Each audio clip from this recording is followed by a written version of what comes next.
Hey friends, welcome to another fabulous Friday. Welcome back. I'm glad you're here. Today we're going to talk about the rule of three.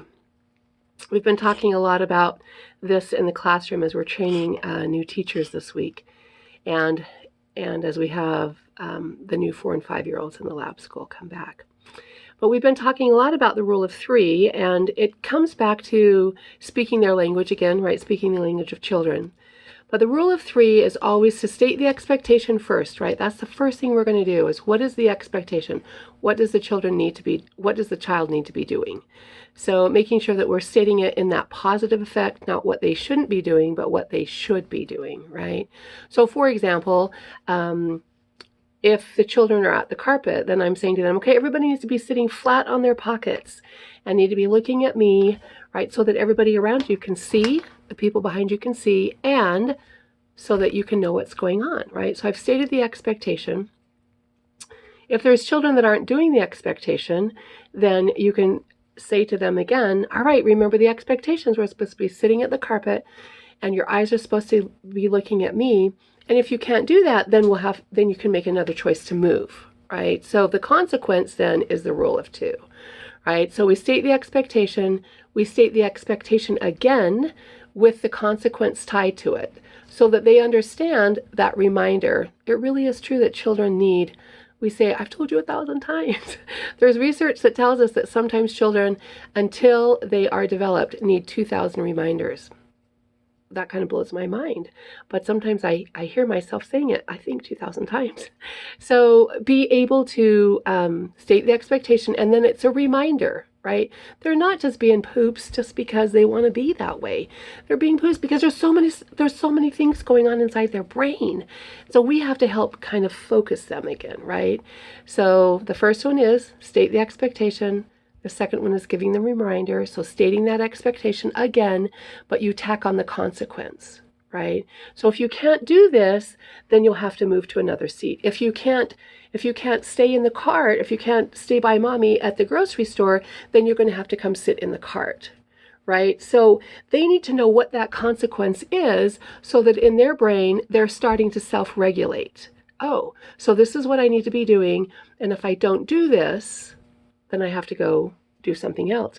We had a cute little reminder of this today as we debriefed, of a little girl who said at cleanup time, we were done with discovery time, and at cleanup time she got a really sad look and she said, but I didn't even get to play at the house today.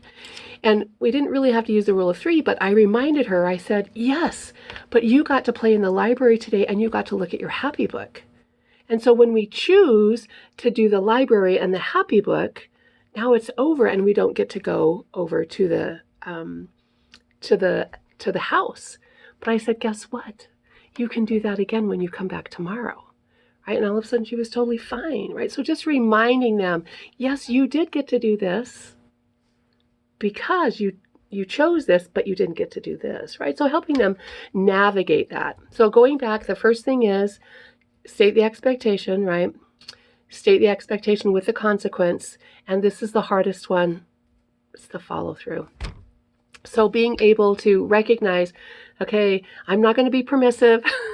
we tend to say, well, if you do that again, well, next time you do that, right? But we got to follow the rule of three so that they understand that this is what the consequence is going to be. And it doesn't have to be mean, right? It's as simple as, oh, you know what? I can tell that you're still having a hard time. You're still talking to so-and-so. And when we're at the carpet, we need to be listening so everybody else can hear as well. So you can either choose to go sit here or you can choose to go sit here, right? And then all of a sudden it's just like, oh, okay. Because they had the reminder, they had the consequence, they knew what was going to happen, right? And so then you just follow through with it. So whatever that consequence is, we just follow through with it on the rule of three.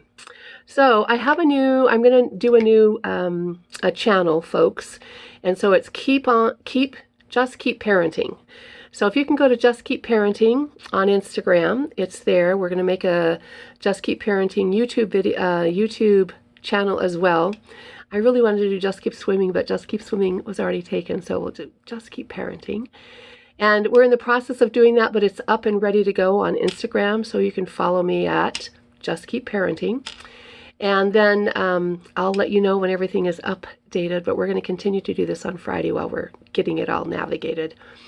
And if you can think of somebody that might need these little tips, I'd appreciate a share. I'd appreciate a follow, and we'll go from there. Make it a great Friday and have a great weekend.